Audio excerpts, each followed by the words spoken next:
أعوذ بالله من الشيطان الرجيم بسم الله الرحمن الرحيم إن الله يأمر بالعدل والإحسان وإيتاء ذي القربى وينهى عن الفحشاء والمنكر والبغي يعظكم لعلكم تذكرون۔ یقیناً اللہ تعالی انصاف کا حکم دیتا ہے اور احسان کا حکم دیتا ہے اور رشتہ داروں کو ان کے حقوق دینے کا حکم دیتا ہے اور بے حیائی سے اور برائی سے اور ظلم سے منع کرتا ہے، اور اللہ تمہیں نصیحت کرتا ہے تاکہ تم نصیحت قبول کرو۔ یہ آیت شریفہ قرآن کریم کی آیات میں سب سے زیادہ جامع آیات ہے، جس میں اللہ نے تمام چیزوں کا حکم دے دیا۔ اس آیت میں تمام مامورات کا حکم آ گیا اور تمام منہیات سے روک دیا گیا ہے، یعنی جتنے بھی کرنے کے کام ہیں وہ اس میں آ گئے ہیں، اور جن چیزوں سے منع کیا گیا، روکا گیا ہے، وہ بھی اس میں آ گئے ہیں۔ حضرت عمر بن عبدالعزیز رحمۃ اللہ علیہ کے زمانے سے پہلے جو خلفاء بنو امیہ آئے، وہ اپنے خطبوں کے اندر حضرت علی کو برا بھلا کہتے تھے۔ جب آپ خلیفہ بنے تو آپ نے وہ دستور طریقہ منع کیا اور تمام گورنروں کو یہ حکم بھیجا کہ اپنے خطبوں کے اندر اس آیت کو شامل کریں۔ چنانچہ اس زمانے سے لے کر آج تک خطبوں کے اندر یہ آیت تلاوت کی جاتی ہے۔ ان اللہ یأمر بالعدل والاحسان وایتاء ذی القربى وینہی عن الفحشاء والمنکر والبغی، جس میں اللہ تعالیٰ نے کئی چیزوں کا حکم دیا ہے اور بہت سی چیزوں سے منع فرمایا ہے۔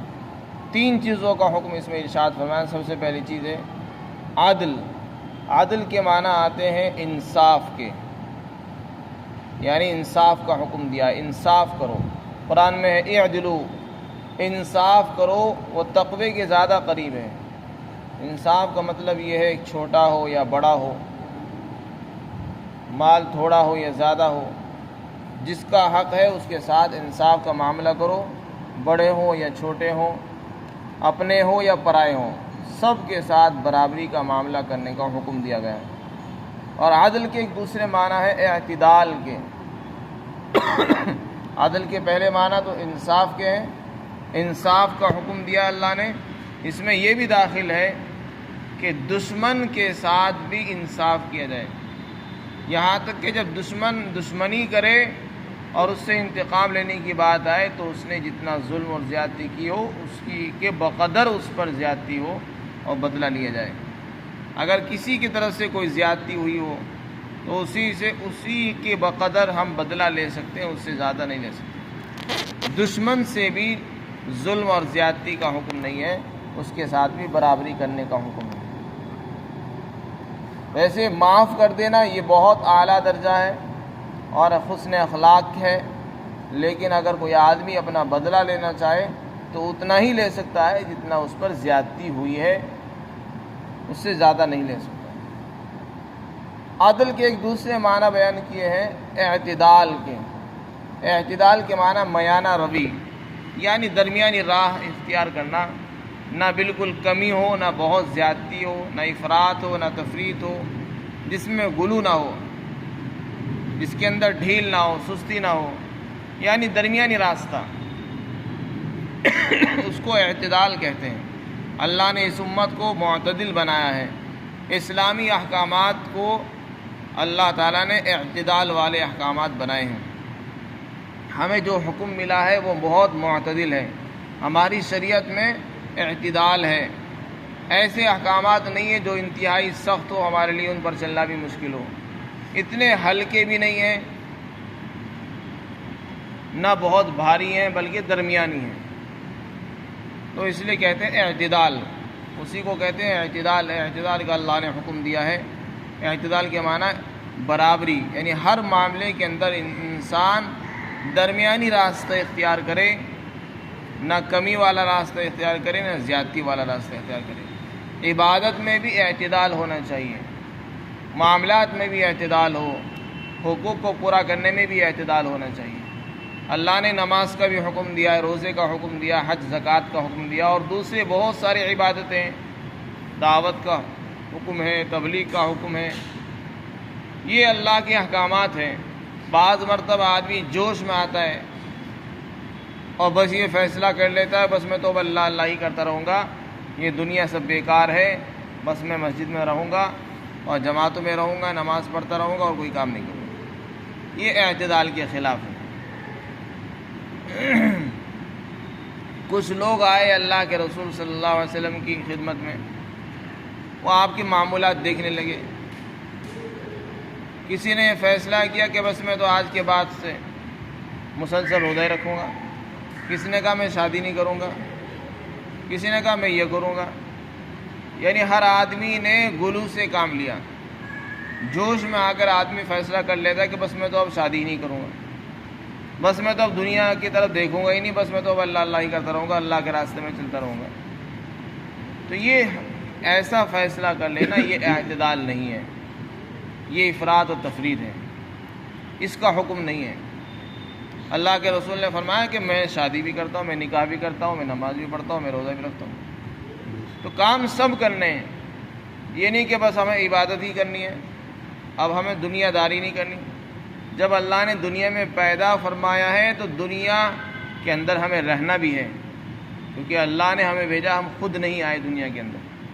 جب دنیا میں اللہ نے بھیجا ہے، لہذا دنیا کے اندر جس طرح اللہ نے چلنے کا حکم دیا اسی طریقے سے ہم کو چلنا ہے. ہم اپنی مرضی سے یہ فیصلہ نہیں کر سکتے بس مجھے عبادت ہی کرنی. اب ایک آدمی عبادت کا فیصلہ کر لے، نہ گھر والوں کے حقوق کی خبر، نہ بیوی بچوں کے خرچے کی اس کو فکر، بس ہر وقت وہ مسجد ہی میں، ہر وقت وہ اللہ کے راستے میں. تو اللہ کا راستہ اور مسجد یہ برے اعمال نہیں ہیں، بلکہ یہ بہت اچھے عمل ہے، لیکن اعتدال کے ساتھ. ہر چیز کو اس کا حق دینے کا حکم ہے. اللہ کے رسول نے فرمایا ان لنفسک علیک حقا، تیری ذات کا بھی تجھ پر حق ہے، اپنی ذات کی بھی تھوڑی فکر کرو.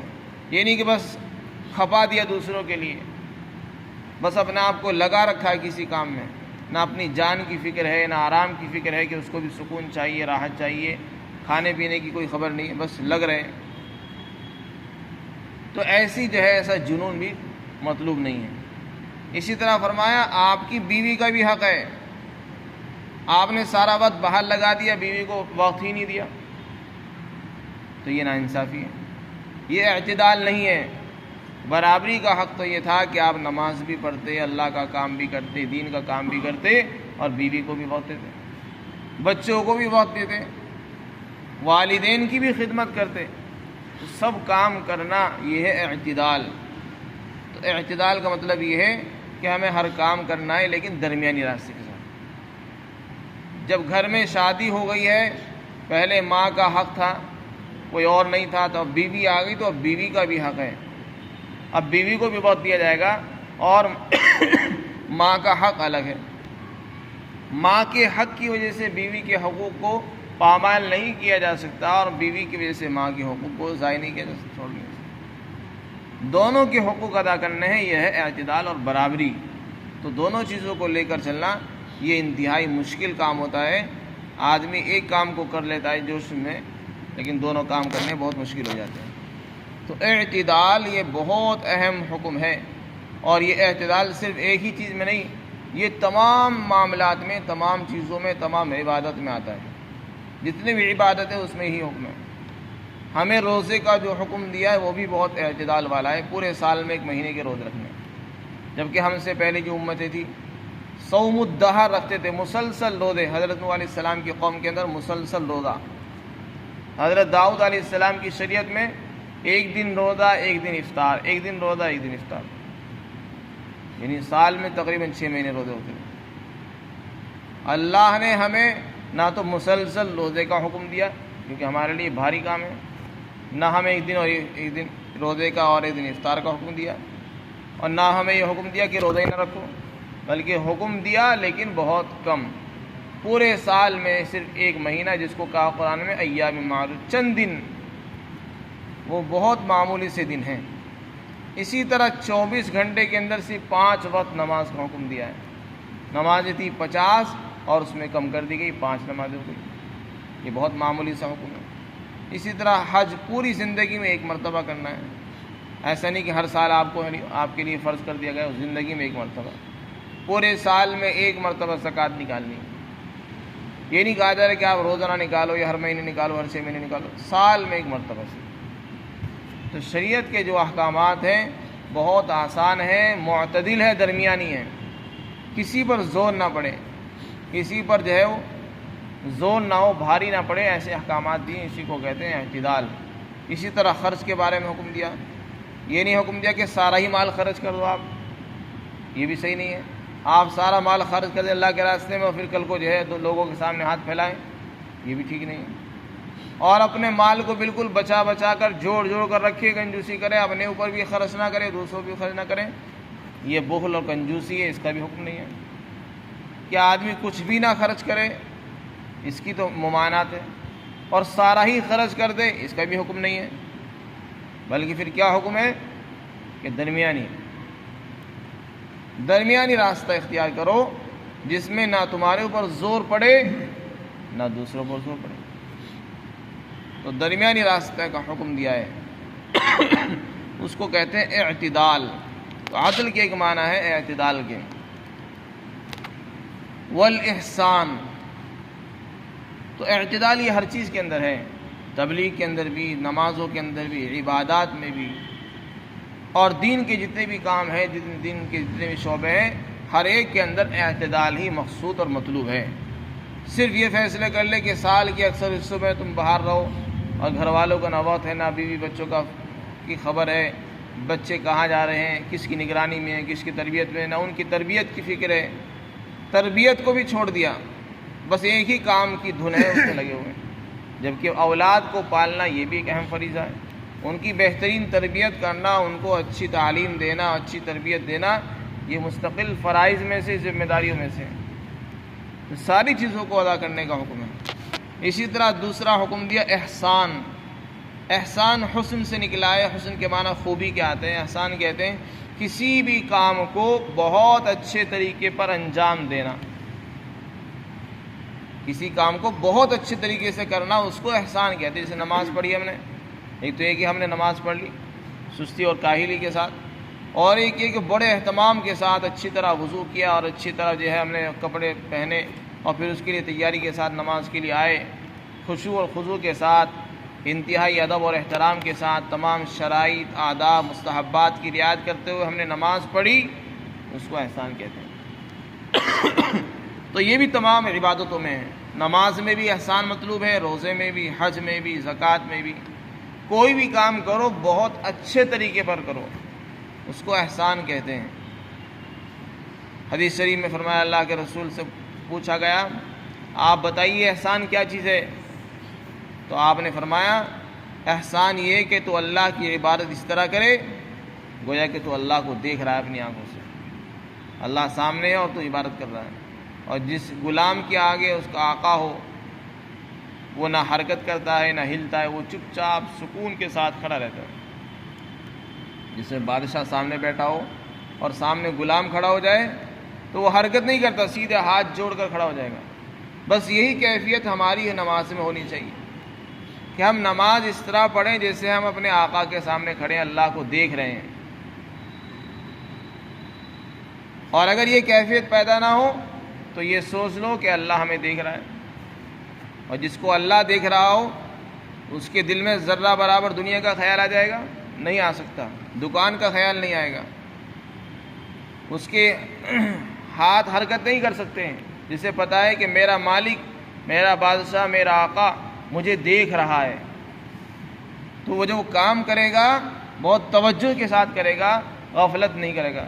کبھی ادھر کھجا رہا ہے، کبھی ادھر ہلا رہا ہے، کبھی ادھر ہل رہا ہے.